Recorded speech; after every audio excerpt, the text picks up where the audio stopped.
এই বছরের দুর্গাপুজো সপ্তমী, অষ্টমী, নবমী, দশমী আমি ঘরেই কাটিয়েছি, কারণ আমার হাজব্যান্ডের ছুটি ছিল না।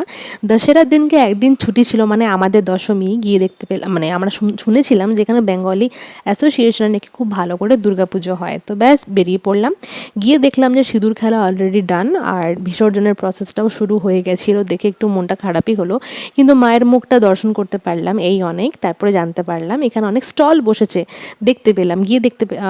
গিয়ে জানতে পারলাম যে অলরেডি সব স্টল উঠে গেছে। সব থেকে মন খারাপের ব্যাপার ছিল, আমরা যেদিন গিয়েছিলাম তার আগের দিনই সোমলতা আচার্যের মানে কনসার্ট ছিল এখানে। সেটা শুনে আরও মনটা খারাপ হয়ে গেলো, কারণ আমার খুবই ফেভারিট সিঙ্গার। তারপরে ভাবলাম কিছু খাওয়া যাক।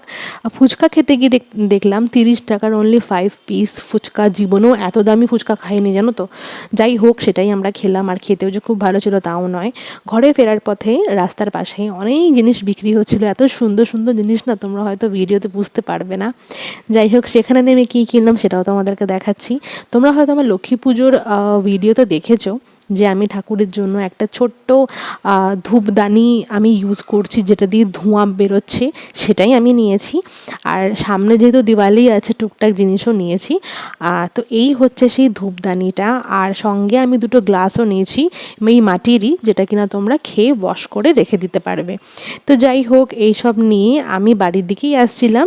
রাস্তায় দেখতে পেলাম যে একটা সুন্দর মন্দির গোল্ডেন রঙের।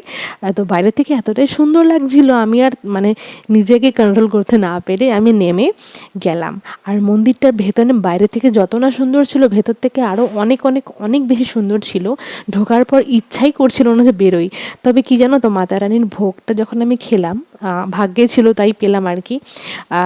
এরা না খুব ইমলি খায়, তো সব কিছুতে না ইমলিটা আমার আবার চলে না।